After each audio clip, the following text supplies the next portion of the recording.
What is up, everybody? Today we got some beta footage here. We have the Restoration Druid. I'm going to talk about my first thoughts on it, how it's feeling, because I have tried quite a few healers, and Restoration Druid is my favorite so far.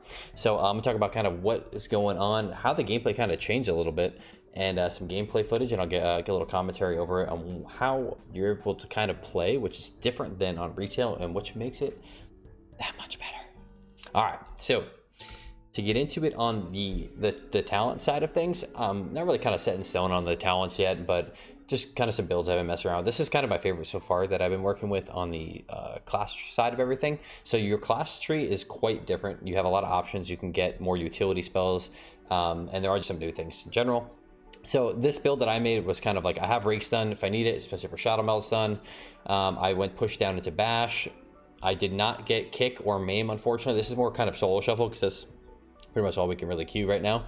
For twos, I would probably make something up a little bit different, but going down to Heart of the Wild, because Heart of the Wild is very nice because of the Dream of Cenarius healing now, and just your damage in general is really high. And then on the other side, getting Star Surge, as well as the buff to Star Surge, and then increased Moonfire, and then I actually opted for Typhoon as well instead of Innervate, because your mana is good, as you will see.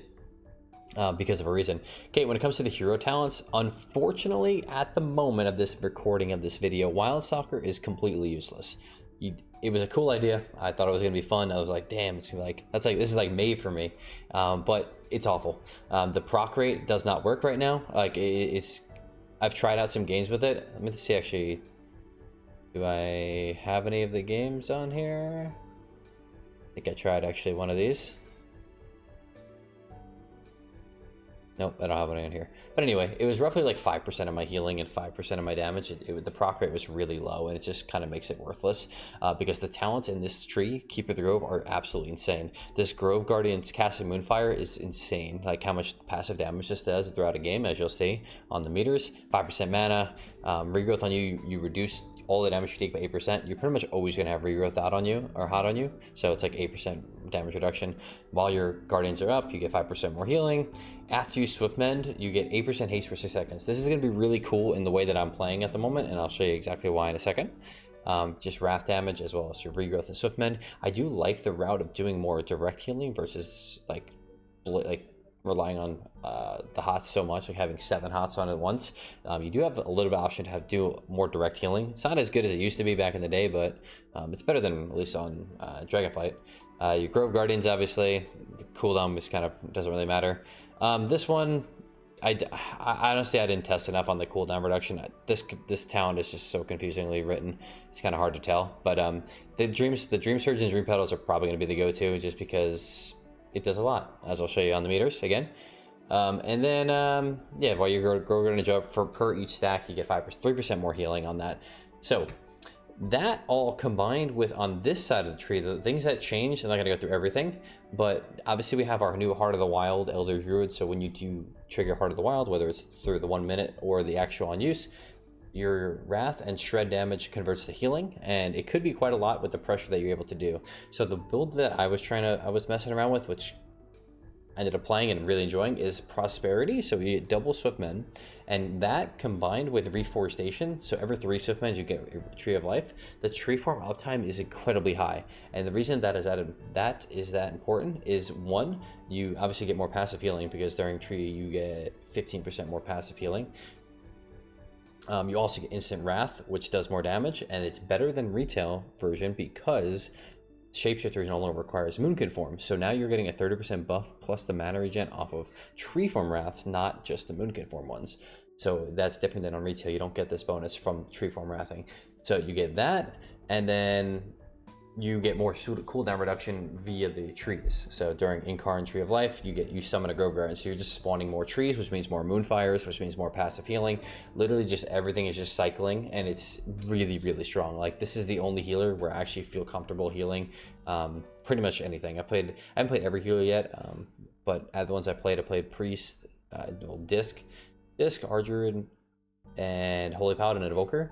Druid feels the best so far in terms of like healing as well as damage and everything else. So basically the gameplay is a little bit different than kind of what you've been used to, or I've been used to. So let me mute this.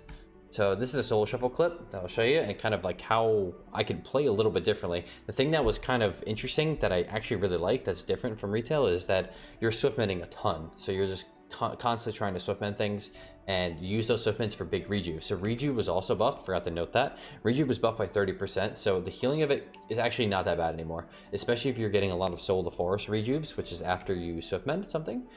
So you're getting more swiftmends, so I'm using more of them for rejuves and just getting a ton more passive healing or just healing because of that. So here, we'll check out this game here. I'm actually like super not generous, I don't know what the right word is to that, but just popping tree form instantly because the tree form uptime is so high. So off the bat here, we're getting trained here, which is fine. We're just going to press overgrowth tree form, and then at that point our hots are pretty much just going to keep us up.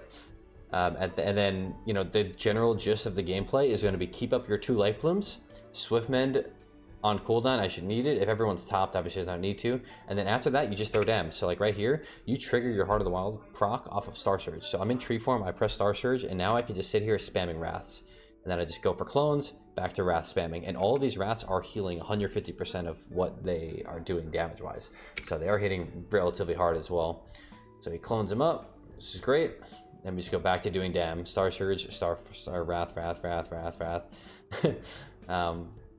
Okay, and we just continue keeping up the hots.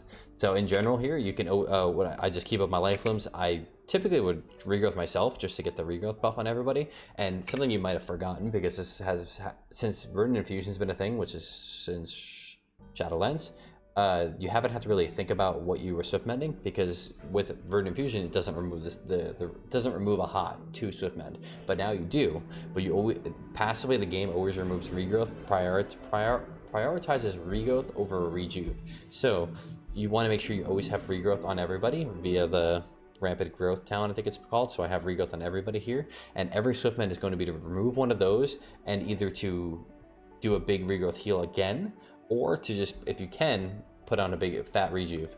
So that's kind of the whole goal of the play style, which is really nice. It's just like a nice change of pace. And then you're just able to weave in damage so much. So like here again, weaving damage. And then as I'm playing, as I'm pressing trees, like you can see my passive, my damage is relatively high here. Most of it, as you'll see at the end, is just Moonfire. Wrath is obviously going to be a big part of it too, but like just the Wrath damage is crazy. So again, keep life blooms up. Go back to doing damage. Don't let the life blooms fall. I think I left mine fall here, but I had an opportunity to do some dam, and everybody was looking juicy. So I have Heart of the Wild up, so I'm healing via these Wraths as well. Remember, it's only Wrath too. It's not Star Surge, it's not Starfire or anything like that. Then go back to healing. I get Swiftmend, I get another tree form proc, and then during these tree forms, I just throwing a regrowth out, or wild growth out there. I was testing it out.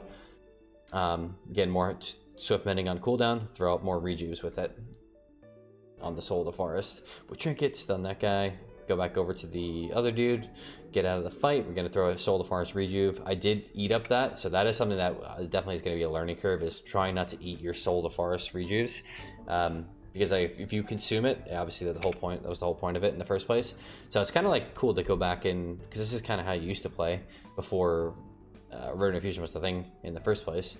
Get a clone on him, Star Surge, trigger our Elder Druid, and then just spam Wrath again. And the damage contribution from this is just nuts, man. Like, no healer can even go close to matching this. Disc Priest, if things are bunched up, but I think Disc Priest is definitely overtuned. So I'll make a video on that as well, but overtuned in some ways, not like it's OP, but that's kind of here's my damage breakdown. It's been pretty much half and half, Wrath and Moonfire, and then just some Star Surge damage in there as well. But the healing, man, like, if you haven't played the beta or played other classes on the beta, you don't really get a feel for how good that healing was. I played, especially, Holy Paladin, for example.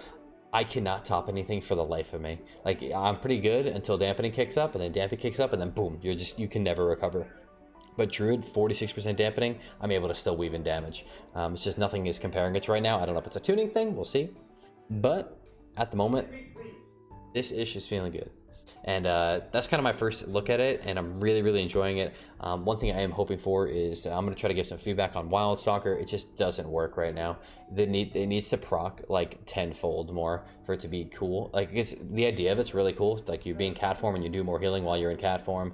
Maybe there needs to be some sort of like atonement based healing component or something like that. But just doesn't work right now. So we got to figure out how to make that work. But first, first look, if you guys have not seen this at all, really, really, really looking good. So I know people always ask, how is it looking? Very good, very best healer so far that I've played. So if you guys have any questions about the beta or Druid in general or another class you want to see, just let me know in the comments, and I'll catch you all on the next one. Peace out.